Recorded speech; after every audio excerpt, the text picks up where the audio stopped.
Japan, 1945. One bomb demonstrates the awesome power of nuclear fission. That same power is now being harnessed for peaceful purposes, but always remains potentially dangerous.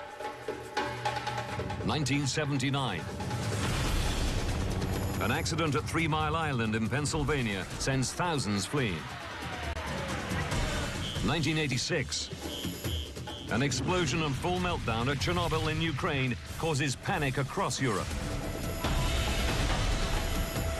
Nuclear plants worldwide were supposed to be getting safer. But in 2011, the Fukushima nuclear facility is first rocked by an earthquake. Then, a massive tsunami. Japan is about to enter another radiation nightmare, while the world is reminded of its double-edged pact with the atom.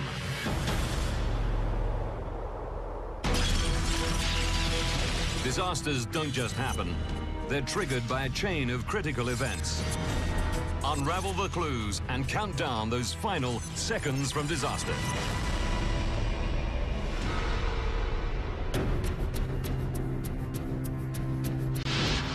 Northern Japan, March the 11th, 2011.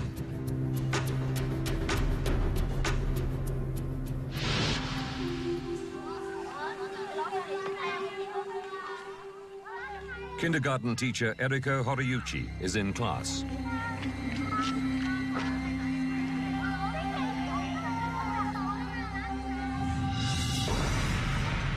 The room begins to shake. The tremors were enormous and went on for ages.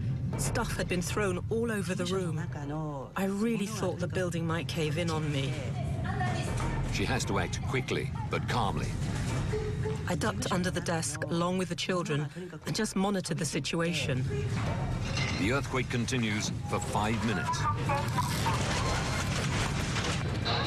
It's felt 230 kilometers away in Tokyo. Eriko's actions ensure the children are safe. The kids had all done the disaster drills, and they did what the teachers told them to do, and so it all went to plan on the day.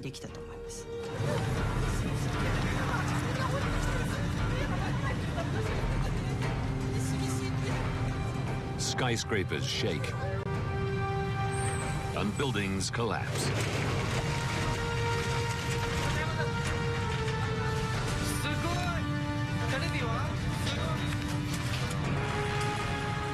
The Japanese Meteorological Agency measures the quake at magnitude 9.0.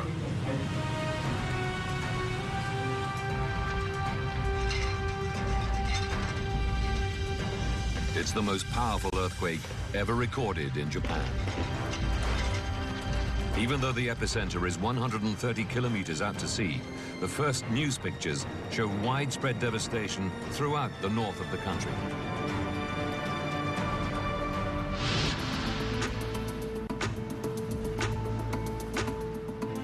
In central Tokyo, communications expert Kenichi Shimomura hurries to the Prime Minister's underground crisis center. The quake is so big, it's clear there's going to be a serious humanitarian disaster. The government hastily convenes an emergency meeting. Because of the enormity of the disaster, my instinct was that the central government had to take its own initiative to act, rather than waiting for local governments.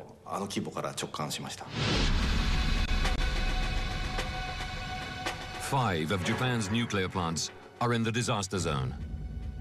Fukushima is the largest, providing enough energy to power every home in Tokyo.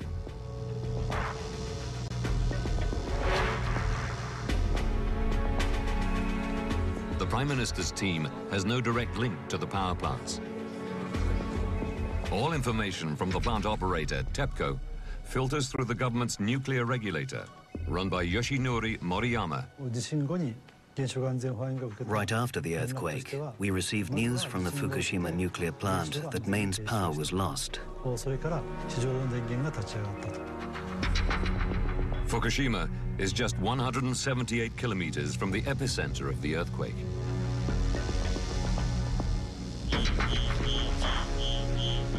first sign of tremors, the plant goes into scram mode.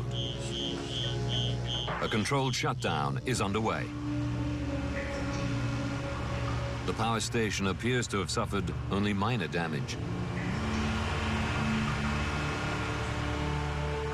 But the earthquake has destroyed key power lines which feed the plant.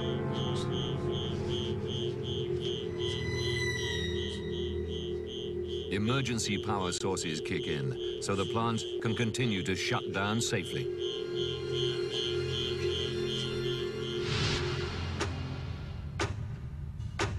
(2:55 p.m.)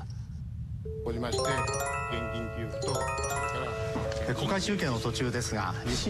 tsunami warning is broadcast to the nation. All of the northern Pacific Ocean is now on alert, including the Fukushima power station.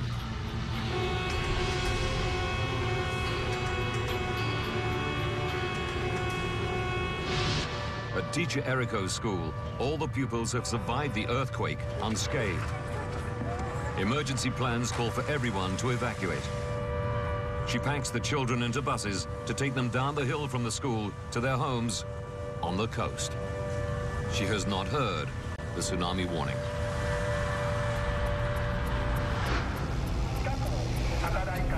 At Fukushima, the workers are also evacuated. A core team, the Fukushima 50, remain behind to ride out the tsunami.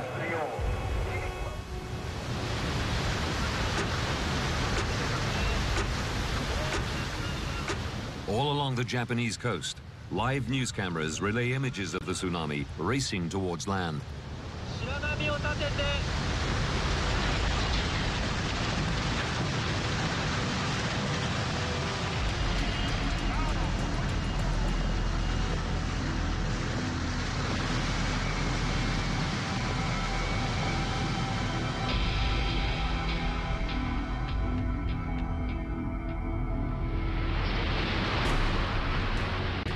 The Fukushima power station bears the full force of the tsunami. The site begins to flood.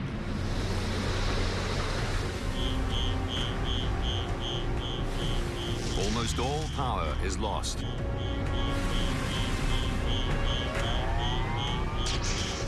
Two workers assessing damage in the basements are killed instantly. Control rooms plunge into darkness. The Fukushima 50 can't monitor pressure or temperature.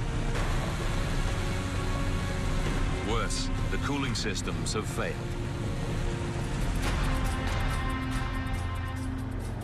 Teacher Eriko is worried.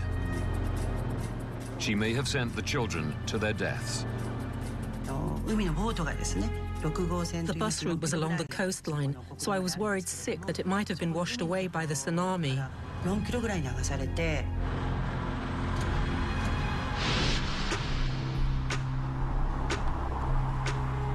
The Tokyo Crisis Center. Prime Minister Naoto Kan arrives to learn that the Fukushima plant has lost all power.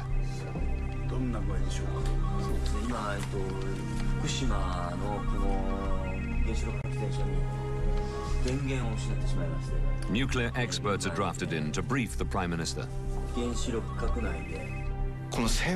Even those experts couldn't decide what should be done because this was totally beyond what they could have predicted.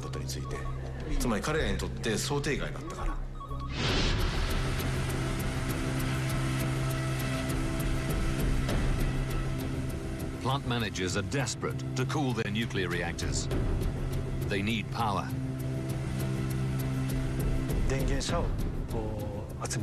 We needed to deploy mobile generators. That was our last resort.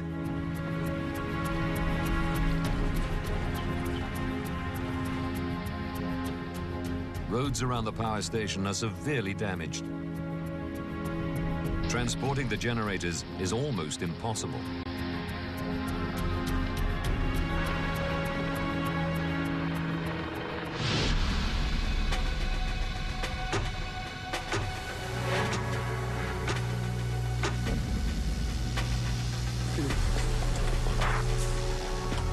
In the damaged control room of reactor number 1, Engineers are trying to find out what's happening inside the reactor. They resort to using battery packs and car batteries to power up instruments to take key readings. The radiation levels are beginning to rise. The Fukushima 50 don radiation suits and respirators to protect themselves.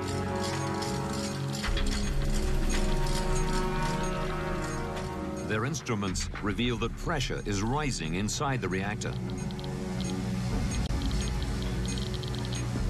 They must find a way to bring the pressure down.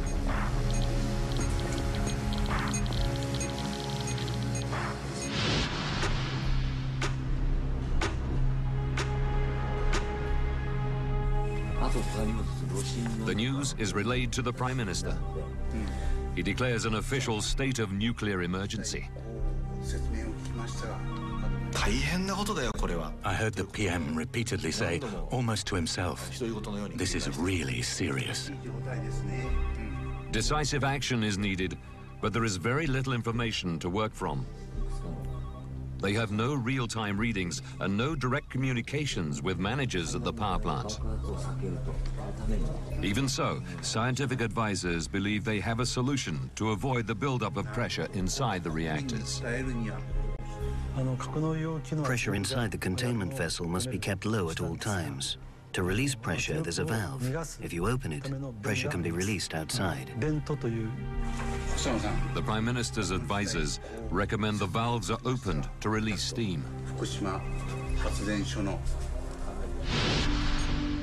At the plant, senior managers oppose the plan. They fear if steam is vented, radioactive materials could escape into the atmosphere. But under orders, the Fukushima 50 try to locate the safety valves. With only torches to guide them, finding the valves is no easy task. And handheld Geiger counters reveal radiation levels are rising. It might be because the reactor itself cracked during the earthquake.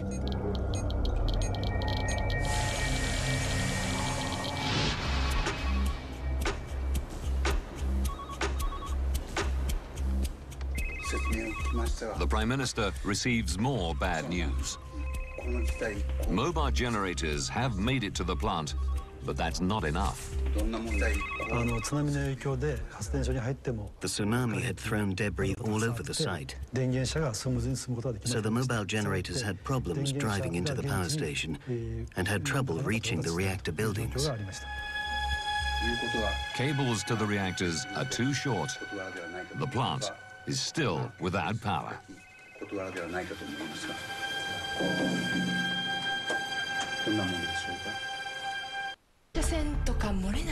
8 kilometers from the Fukushima plant, Eriko Horiyuchi and her husband are getting anxious.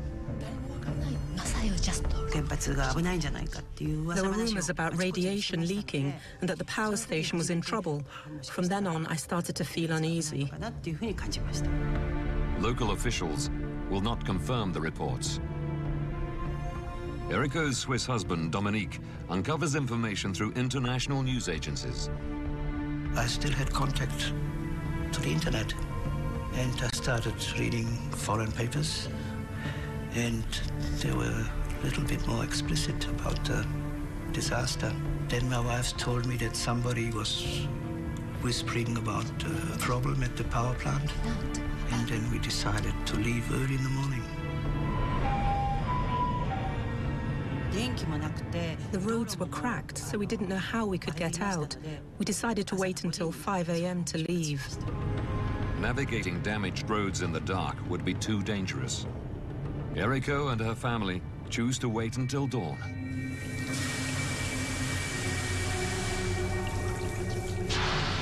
At the Fukushima plant, pressure inside reactor number 1 has now risen so high, the workers fear the reactor could explode. But they still haven't managed to locate key pressure release valves.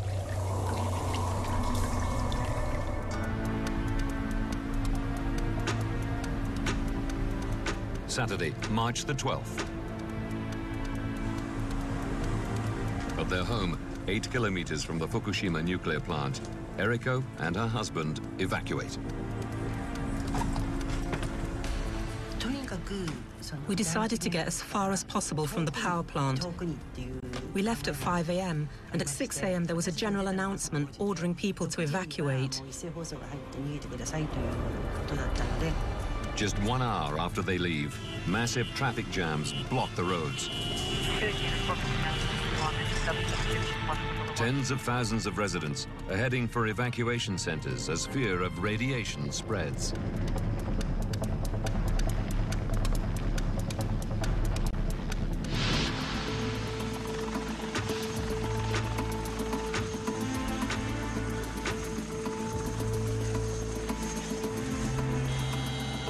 Frustrated by poor communication with the power station, Prime Minister Khan decides to visit the plant in person. We flew for miles and miles, and the scenery was the same as far as the eye could see.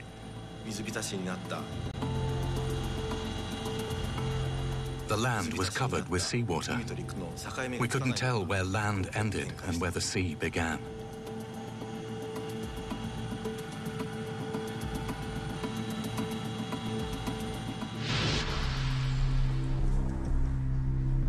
Once at the plant, the Prime Minister demands a meeting with managers. He wants to know why reactor pressure release valves have not been opened. They said the valves would be opened within 4 hours or so. Then the PM said to him, "You've been saying the same thing since yesterday, but it hasn't happened.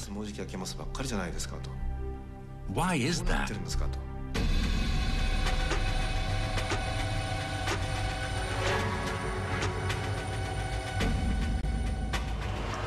Finding the correct valves in the dark with soaring radiation levels is highly dangerous.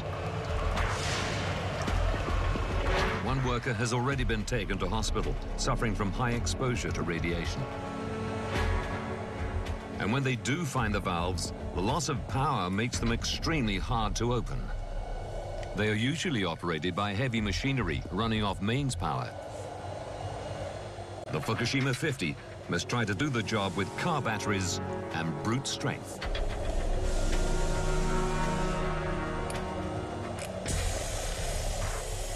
The valves were opened, and as a result, pressure inside the reactor decreased.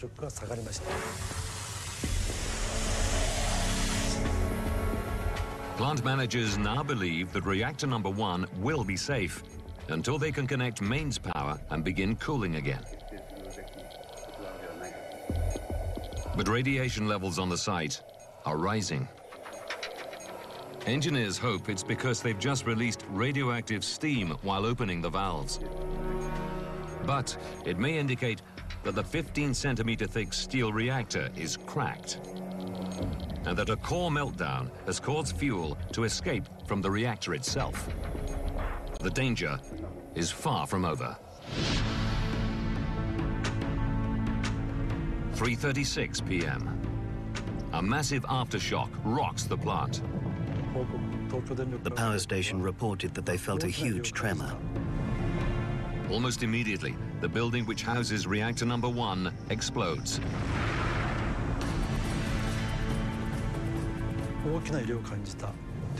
A cloud of white smoke was seen, and radiation levels increased dramatically.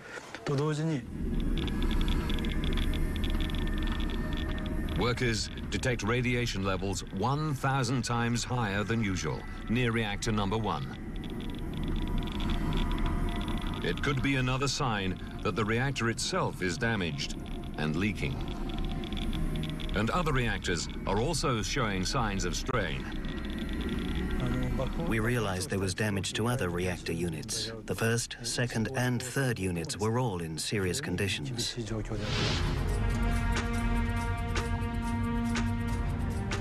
2 days later,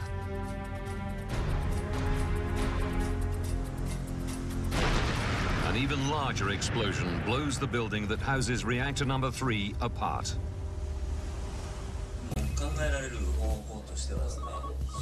The explosion is exactly what the Prime Minister feared. I had a feeling of despair. The Prime Minister raised his voice at the experts and said, "You all assured me an explosion was not going to happen. Why did it happen?" He fears a catastrophic dispersal of radiation, a fear shared by the rest of the world as they follow events live on television.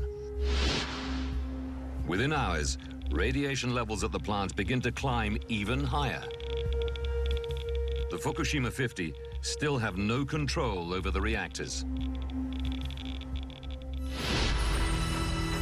Prime Minister Khan is forced to face some hard truths in a live television broadcast. 今後さらなる放射性物質の漏洩の危険が高まっております。 180,000 people are now forced to seek temporary shelter far from their homes, with no idea of when they may be allowed to return.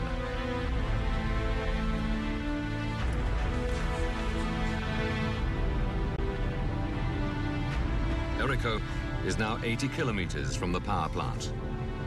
But such is her fear, she wants to get even further away. We decided to go abroad, but there were no seats left on any flights. We thought we'd try and go as far as possible from Fukushima airport, but there were no flights available anywhere. Eriko and her family are forced to stay where they are and take their chances with the radiation.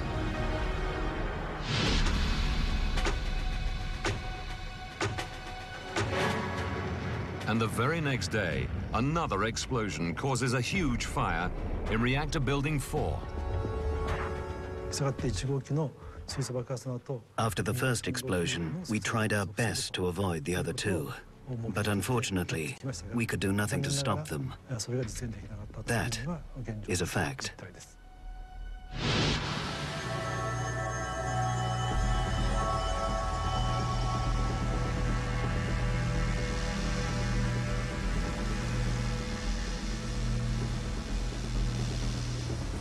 When the fire dies down, steam seen rising from building number 4 suggests spent fuel rods in open cooling pools may have overheated, leading to yet more radiation leakage. Or full catastrophe, meltdown.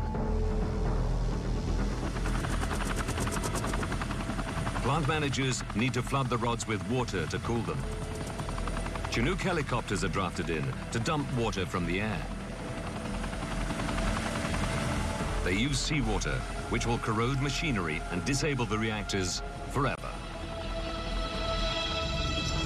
But high winds make it impossible to direct the water efficiently. And radiation levels above the site are so high, the efforts must be abandoned.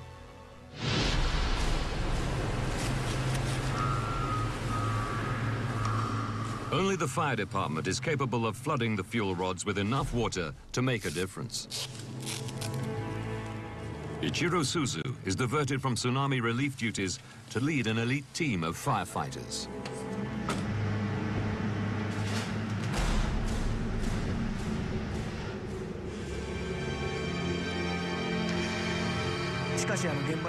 When I arrived in Fukushima, I felt that I wanted to live up to the expectations of the country.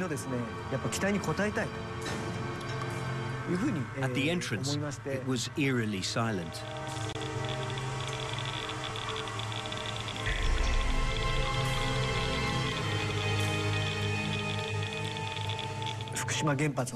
The inside of the Fukushima power plant really did resemble something from a monster movie. Suzu and his team brave the dangers and spend days spraying water onto the spent fuel pools on site. He wears 2 radiation suits to protect him from fallout. I was wearing these protective suits for 7 hours and it was excruciatingly hot. So hot that the sweat was dripping out of the filter in the breathing mask onto the ground. It was hell. I couldn't drink any water or go to the toilet. It was incredibly stressful.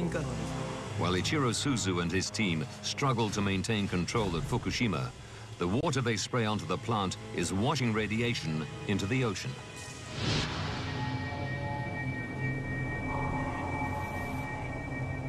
And 230 kilometers away in Tokyo, reports begin to emerge that supplies of drinking water may be affected.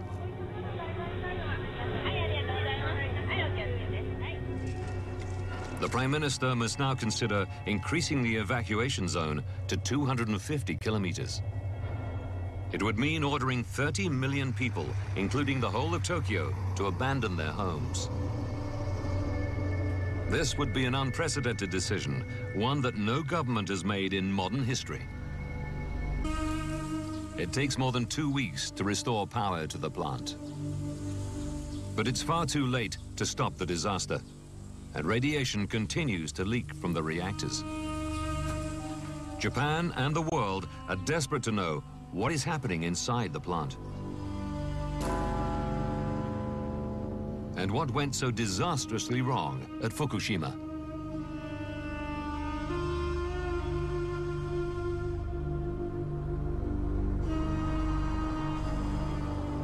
Within days of the tsunami, official investigations are already underway.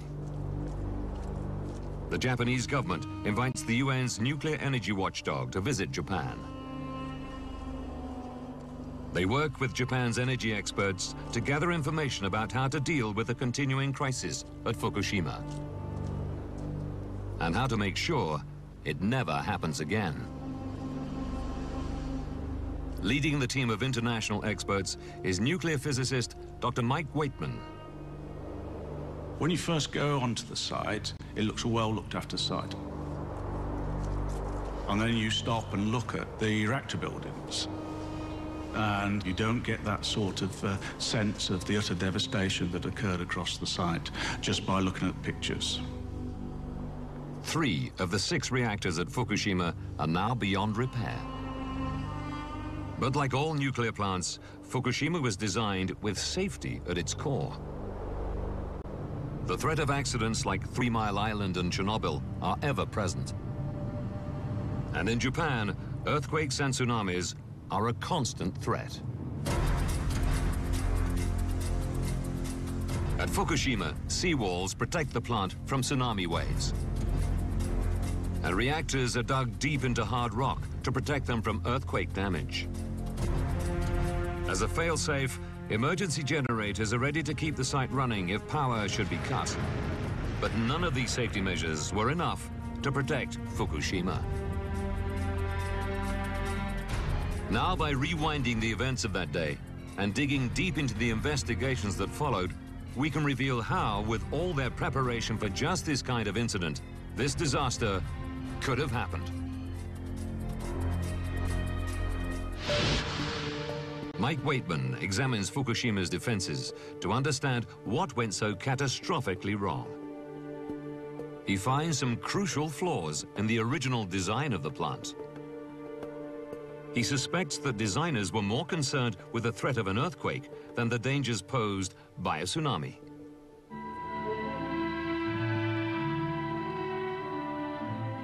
When reactors 1 to 4 were laid out in the 1960s, engineers lowered the land on which the site was built by 25 meters. This allowed them to anchor reactor buildings into the bedrock beneath the plant.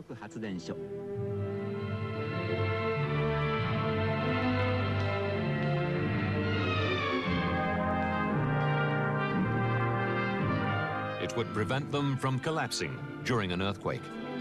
But it left the site vulnerable to tsunamis. To protect against the threat, seawalls were built surrounding the site. They would repel waves up to almost 6 meters high. But evidence shows the tsunami waves wash over these walls with ease. Given that the inundation from the tsunami, in this case, reached 14, 15 meters and spread right around the reactor buildings, right across the site, that was far below what was needed to protect against such a tsunami.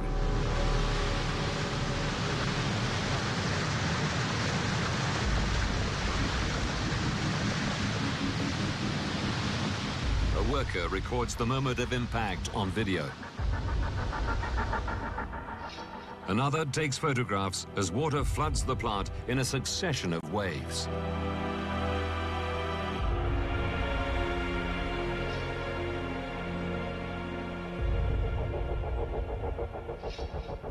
tsunami walls were too low. This simple design flaw led to a catastrophic series of events that would leave the plant in danger of meltdown.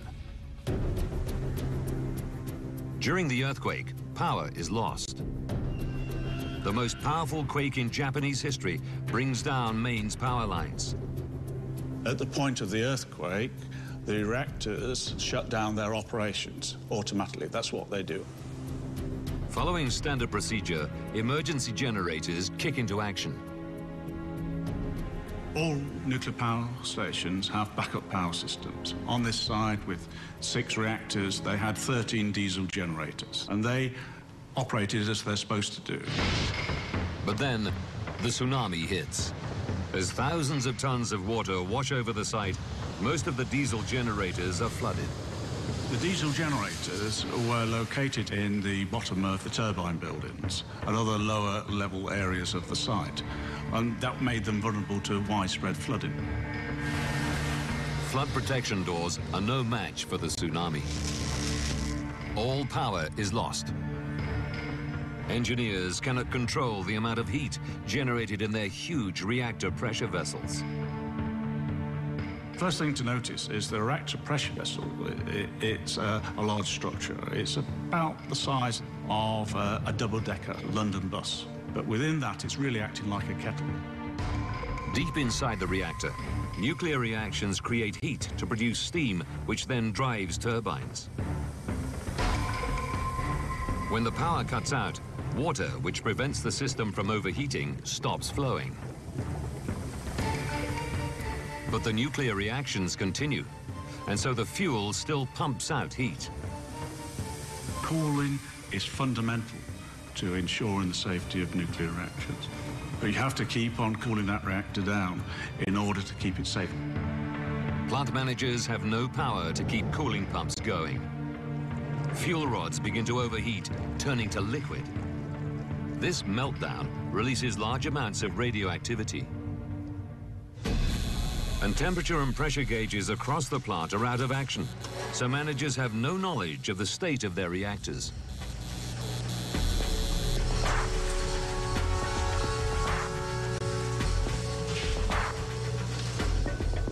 They must improvise an emergency response. Even when we were there 10 weeks later, the number of cars that were just strewn around the site was quite enormous. What they were doing is they're trying to take car batteries and then using that to power up instruments to see whether they're getting readings from what was happening in the reactors.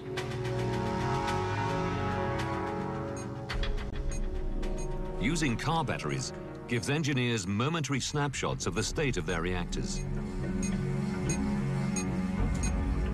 How do you know how much water is in the reactor? Where is it? What are the flow rates around the systems? They tried what they could to try and get readings from them. With these batteries, the Fukushima 50 are able to take important readings. They could also open safety valves. But these readings offer only brief glimpses of reactors heating dangerously and approaching meltdown. Without power to run their cooling systems, there is nothing they can do to stop it. And worse, because of the design of the plant, it leads to yet another problem they can't stop.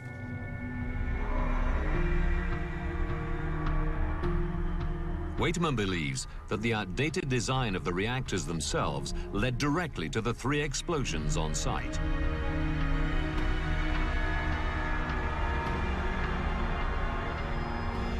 Tons of nuclear fuel are housed in fuel rods and usually kept cool by a flow of cooling water.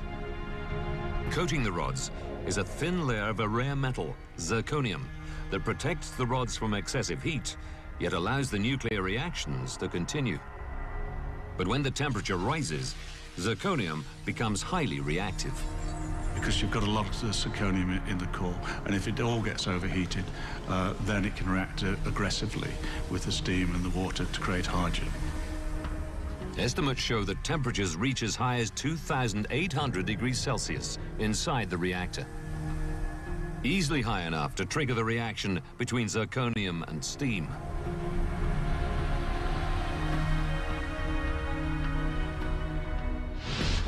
As highly flammable hydrogen builds up dangerously, managers vent it out into the concrete shell surrounding the reactor. Radioactive material from the fuel rods also escapes. From there, it's slowly vented outside through safety valves. But not all the hydrogen makes it into the open air. Large amounts escape into the higher reaches of the building. The Fukushima 50 cannot stop the gas from igniting. There would be broken equipment there. It only needs a small amount of energy to be able to spark it.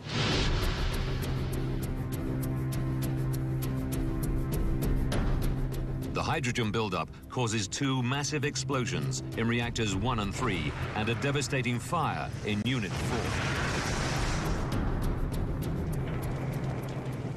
It causes shockwaves around the world. Japan's nuclear crisis is now officially on the same level as the Chernobyl upgrade disaster. the severity of the nuclear instead to voices from abroad, to nuclear experts in Europe who think the Japanese may have lost control. Comparisons drawn to the Chernobyl nuclear explosion. Far more serious than they first told the rest of the world. Panic about the extent of radiation spreads as comparisons with Chernobyl bring back memories of radioactive fallout on a global scale.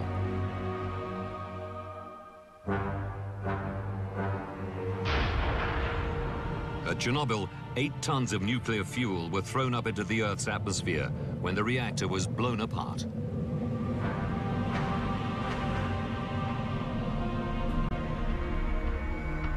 Mike Waitman reassesses the extent of radiation released at Fukushima to see how it compares to the Chernobyl incident. People have looked at the comparison between Fukushima Daiichi and Chernobyl. In fact, it was a tenth of the amount of radiation that was released, so it wouldn't have spread as far. Waitman knows Fukushima had the potential to be much worse, perhaps as bad as Chernobyl. If hydrogen had remained inside the reactors, pressure would have become so great that an explosion could have blown open not just the reactor containment buildings, but the reactors themselves. Reactor 3 contained 88 tons of both plutonium and uranium fuel, which could have been exposed and dispersed. Exactly what happened at Chernobyl in 1986. When managers followed the Prime Minister's order to release steam and reduce pressure within the reactors, this disaster was averted. Waitman concludes that engineers made the right decisions on site to avoid further catastrophe. 2 weeks after the tsunami, power was restored to the site and the temperature inside the reactors was brought down gradually. But melted fuel still remains and it continues to release radiation. Only robots can get near the reactors now. It could be a decade before investigators can look into the reactors safely and analyze precisely how core meltdown led to such a substantial release of radiation. Knowing how the defenses failed and led to a catastrophic chain of consequences, Mike Waitman now examines whether the power company which runs the plant, TEPCO, could have done anything to avoid the disaster. He believes they may have been negligent in the run-up to the tsunami. In 2002, TEPCO took part in a study into the impact of tsunamis on power plants. They concluded there was a 0% chance that an earthquake large enough to cause a damaging tsunami would affect the Fukushima plant in the next 30 years. They were wrong.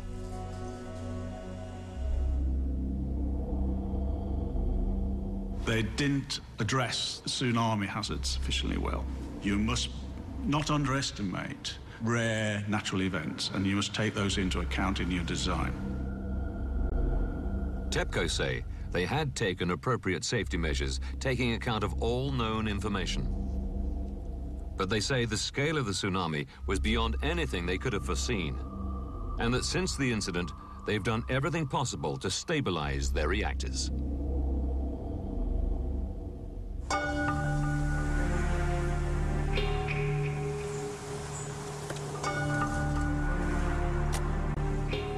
After the disaster, the fallout from how it was handled spreads far and wide.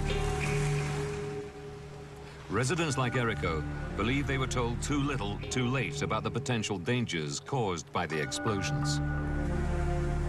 They blame both the power company TEPCO and the government. There was absolutely no information about radiation. The only information we were getting was about expanding the evacuation zone. The government itself struggled to ensure the release of information.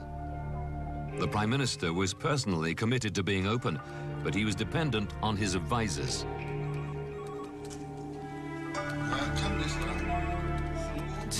Immediately after the incident, the PM asked the experts, "What do you think is going to happen to Fukushima next?"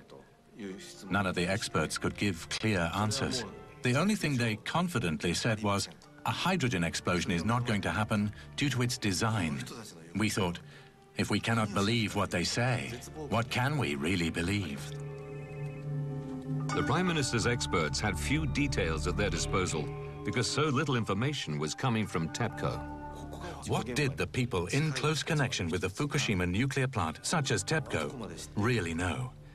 And did they share all their knowledge with the government? Prime Minister Naoto Kan was caught up in events beyond his control. 5 months after the tsunami, he was forced to resign, with no end to the Fukushima disaster in sight.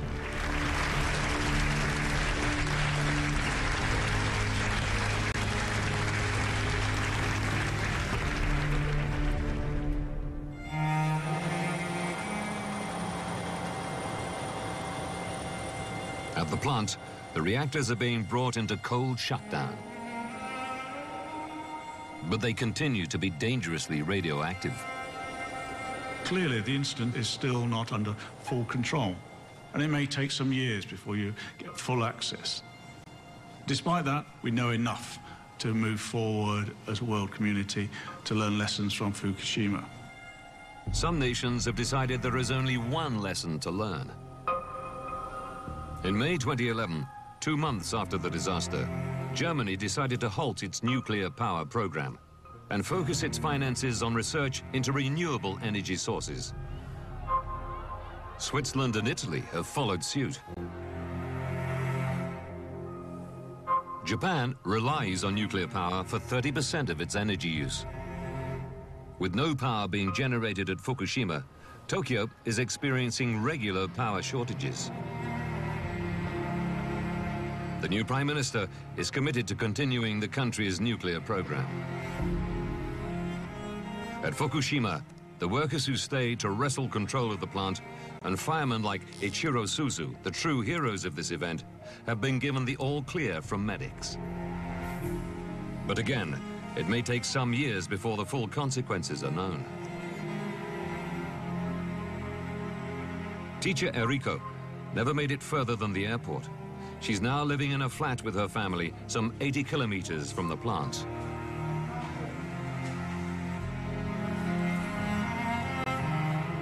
The bus her kindergarten class traveled home in missed the tsunami. All the children survived. In the area around Fukushima, the disaster's effects will remain for many years to come.